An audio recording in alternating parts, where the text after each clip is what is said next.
Konrad Styner, Doctor of Medicine. Tonight's story has the title, All the Lonely Night. Guardian of birth, healer of the sick, comforter of the aged.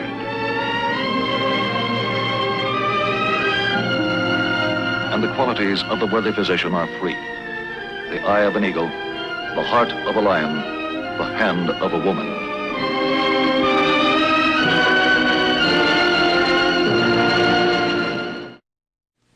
The object in point, a membership in a unique and exclusive club.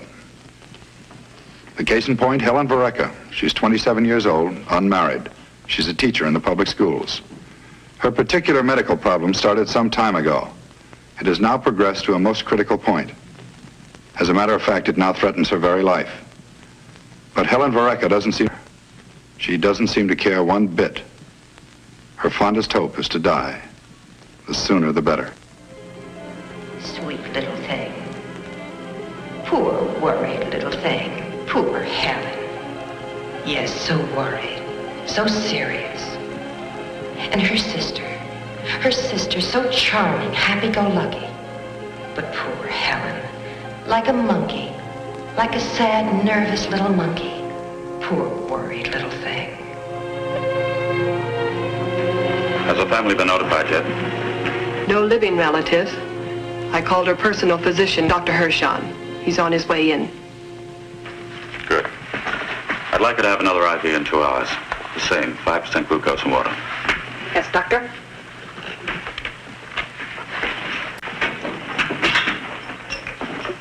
Good evening, doctor. Miss Braga.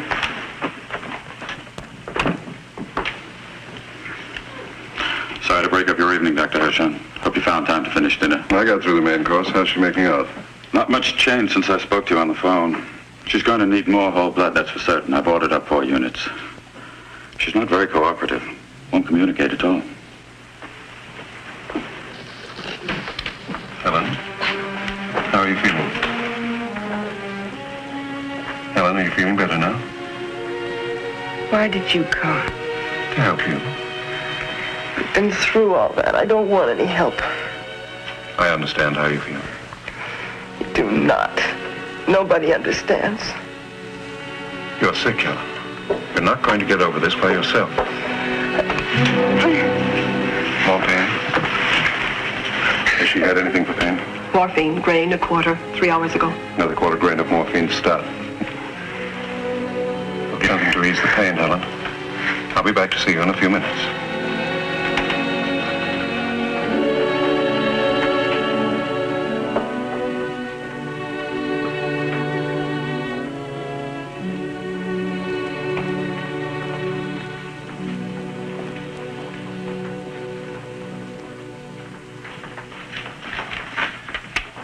Can I see the chart on Miss Varecka, please? Right here, doctor. There you are. Thanks. Doctor, will you write your orders, please? Nurse?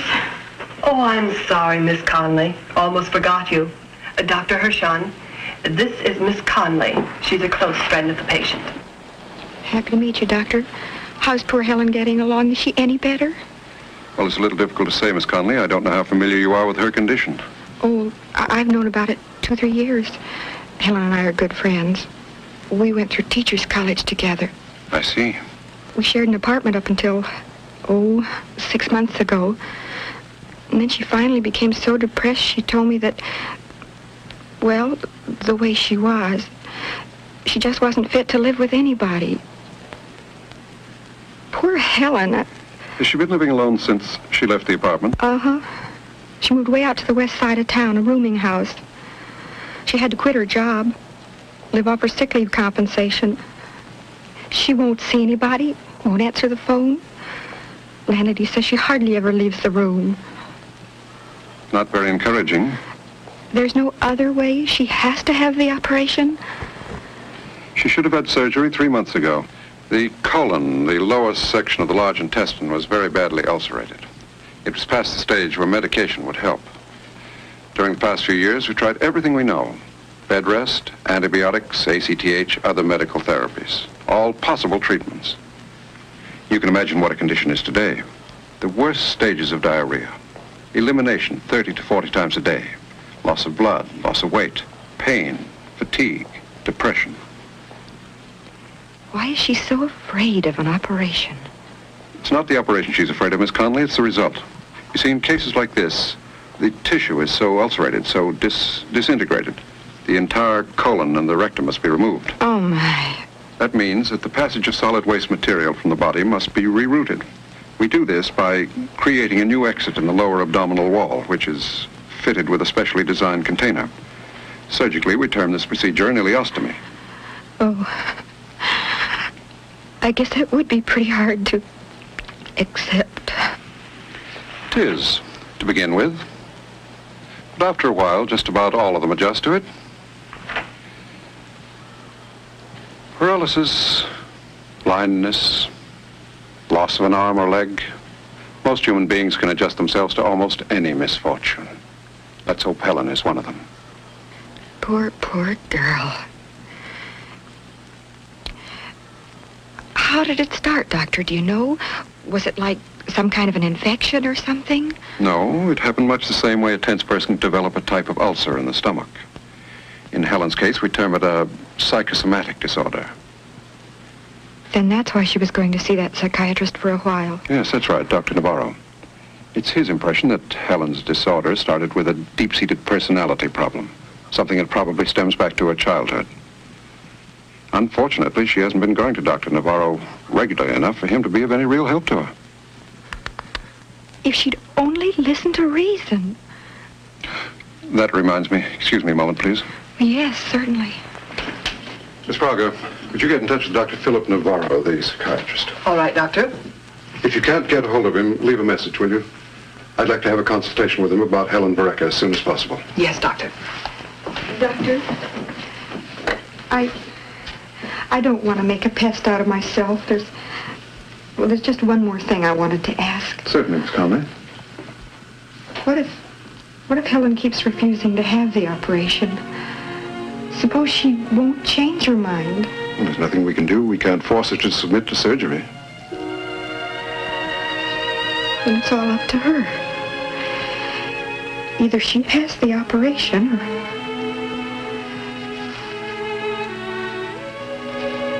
She won't die, will she? Doctor? Let's hope she changes her mind. Sweet little thing. Worried little Helen. Poor worried little Helen. And her sister, so happy, so full of fun. Her sister. It's always the way, isn't it? The happy ones die young. Her sister died young. Just broke the mother's heart. Now all she's got left is Helen. All she's got left is sad, worried little Helen. So serious. So anxious. So worried. Helen, how are you feeling, Helen? Dr. Navarro's here to see you. He wants to talk to you, Helen. Do you feel like talking? Been dreaming, Helen? Same old dreams? I didn't send for you. Why did you come? To talk to you. We haven't had a good talk for some time now. You came for nothing, Doctor. I'm sorry. There's nothing to be sorry about. Your treatments were showing results, Helen. We're beginning to understand the things that make you unhappy and the right way to correct the situation. You don't want to give up now, do you? I'll never let them do that to me. I'll die before I let them do it. Helen, will you listen to me a minute? When I first started treating you, we both made a promise, didn't we? We decided that all the fears, all the anxieties and resentment built up in your mind could be destroyed. And we agreed to keep on working at it until they were destroyed, didn't we?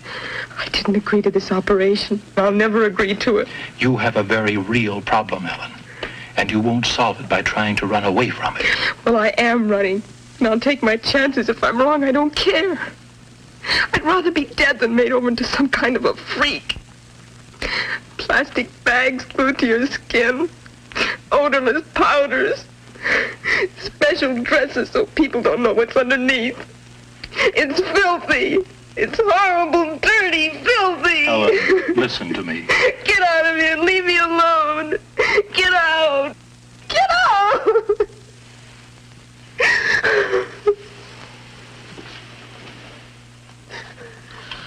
No luck at all? Nothing. I'll try again after a while. I just can't seem to get through to her. I don't know how much longer we can keep her alive without surgery. Dr. Hershon standing by? Yes, he's up on 9 catching a little rest. Like some more coffee? No, thanks. Certainly is a stubborn one, isn't she? She's absolutely sure an ileostomy is the worst thing that can happen to her. Uh-huh. And yet Dr. Hershon was telling me that he hasn't had a patient yet that didn't finally adjust to the situation after surgery. That's usually the problem. After surgery, they don't find it half as bad as they imagined. What about her primary emotional problem? It began in her formative years, apparently. Helen was retiring because she considered herself plain. She was always trying to compete with her older sister. Helen was ambitious, really a perfectionist. Physically, she could never hope to accomplish all of her ambitions. This caused frustration, anxiety, worry. I see, Doctor. Helen seemed so self-reliant. She never asked for the help and love which the parents gave to the older daughter. Finally, Helen's driving ambition brought on the physical breakdown. Teaching big classes of noisy, lively children didn't help much either. She took each one as a personal problem. So this is why she's in this condition, then? Yes. Everything in her case points to illness. A feeling of rejection at home, not being able to accomplish the things she dreams of, not enough time of relaxation, fun, no freedom from worry. I think she's quite an attractive girl. Not to herself. That's why she absolutely refuses to have this surgery done. To her, it means another failure and another reason to be rejected, too. It's a rough one. 27 years old. She hasn't had much of a life. Dr. Hamilton, the Baraka girl. I think you'd better look at her. Worse? Yes, doctor.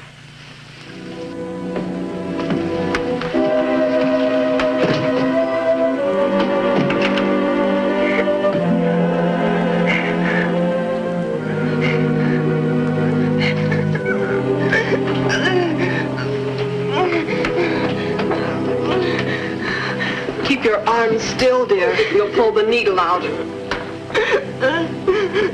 Get Dr. Hershon.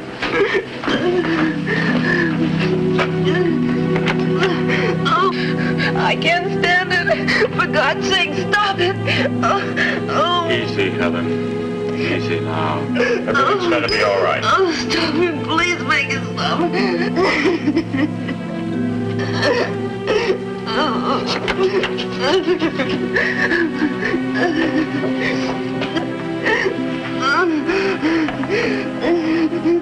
Losing ground. Breathing's getting difficult and shallow. Pulse is fast and weak.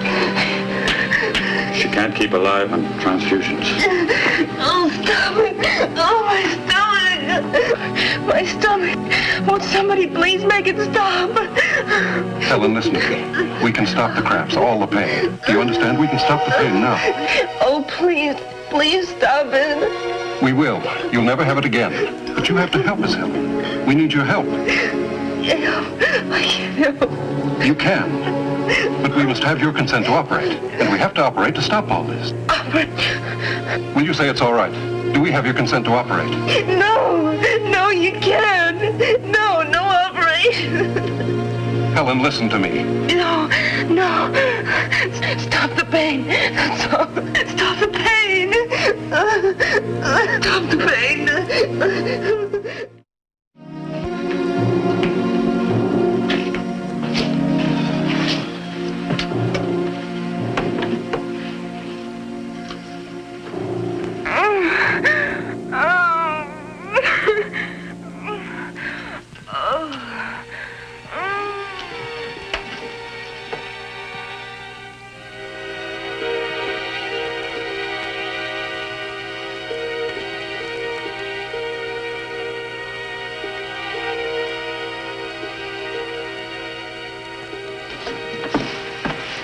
Can I fix your cup of tea, doctor?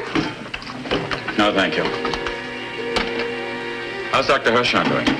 He's still trying. We're prepared for surgery just in case. You have the correct time? Yes, it's 10 to 4.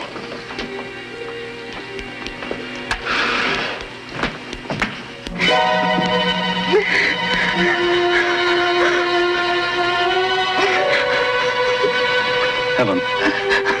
Helen, can you hear me? Helen.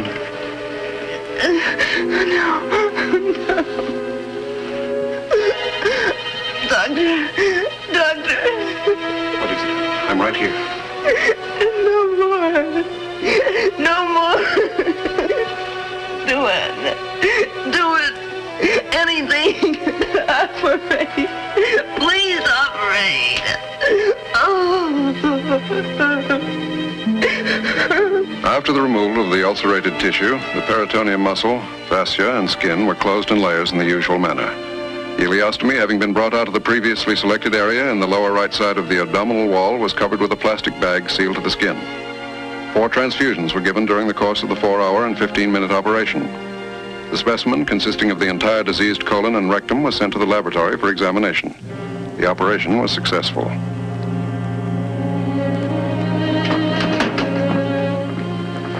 Well, one thing's for certain, Helen. It's beautiful weather for your first day out of the hospital. Is it? Open the blinds, have a look outside. Thank you, Doctor. I'll say goodbye now. But don't forget you have an appointment with me next Tuesday for your first surgical follow-up. I want to see you twice a week to start with, and then once a week. Pretty soon you'll be on your own. How nice. I'm sorry you still feel the way you do, Helen. You're not the first person in the world this has happened to. I know quite a few. People in public life. Performers, athletes, men and women. Practically every one of them is living a normal, useful life. Very commendable. I envy them. Don't envy them, imitate them. Your case isn't unique. Why, there are people in this hospital right now with more trouble and heartache than you'll ever dream of. Little children, old people, young adults. You have your special problem. And like those youngsters and old people, you'll have to face up to it. You'll have to learn to live with it. Thank you, Doctor. Goodbye.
Yes, what is it? Miss Varecka?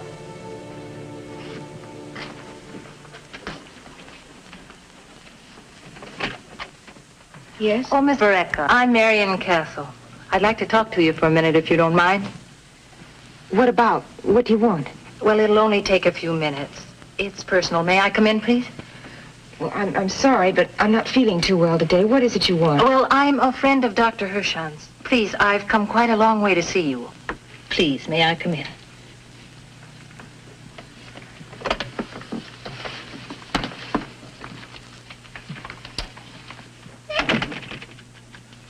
Well, strange, isn't it? The way we behave at first. What are you talking about? I started painting pictures all by myself in the back room. Of course, I couldn't draw for sour apples, but that didn't faze me. My first masterpiece was a portrait of myself. You should see it. Looks like an old witch on Halloween. All that's missing is a broom. I'm sorry, Mrs. Castle. I'm busy. What do you want? 2 things, Helen. But first of all, I'd like to talk to you about your operation. You know the standing joke. Women love to compare operations. Very funny joke. Would you mind leaving, Mrs. Castle? Oh, come off it, Helen. Let down the hair for a few minutes, will you? It's been over 2 months since your operation. It's about time you shook loose and started living again, isn't it? Look, Mrs. Castle, I mind my own business. Why don't you do the same? Haven't you got enough to keep you busy? I have more than enough, Helen. I have a husband and 3 boys and a little 2x4 chicken ranch. I'm a plain old housewife 90% of the time. But every once in a while, I trade in my blue jeans for a dress and try to act like a clubwoman. That's Dr. Hirschon's idea. He loves to manage people's lives, doesn't he? Only when he thinks he can help them. You see, the doctor and I are trying to form a little club here in town, and we'd like you to be one of its charter members. I'm not a joiner. I like my life the way it is. Now, would you go, please, Mrs. Castle? I'm busy. I'm a Class A flop at this recruiting stuff, aren't I? I'm sure you'd like the club, Helen. Why don't you give it a fling? It's going to be very exclusive, and only ileostomy cases can join. Well, now, isn't that just too noble of you, Mrs. Castle? And what will you have your club members do? Sit around and cry on each other's shoulders while you pat their heads and tell them it's not so bad after all? Very charitable. I bet it gives you a wonderful feeling of accomplishment. A room full of freaks having a gay party, laughing and dancing, pretending they're normal, they're just like anybody else. Oh, how can you be so smug? What do you know about it anyway? Because I'm one of those freaks, Helen. I've been one for 12 years. That's how much I know about it.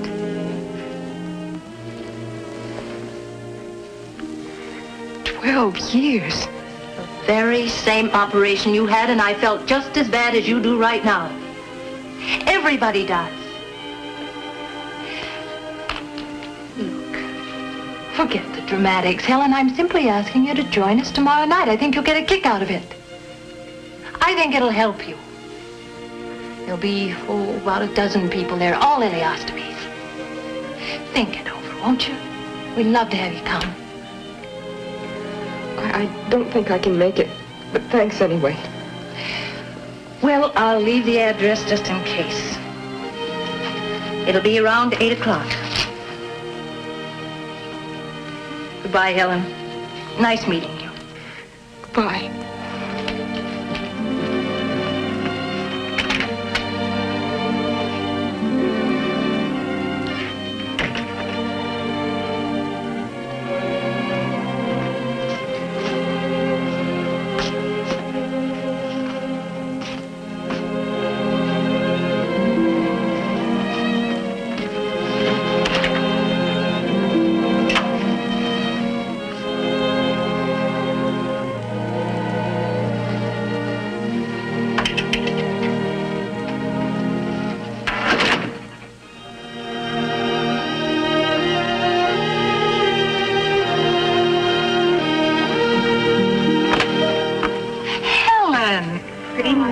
Well, come on in. Helen, I'm glad you could come. So am I, Doctor. I hope I'm not late. No, the party's just beginning. Just a minute, everybody. I want you to meet a friend of mine. She's one of the charter members of our club. This is Miss Vereka, ladies and gentlemen. Miss Helen Vereka.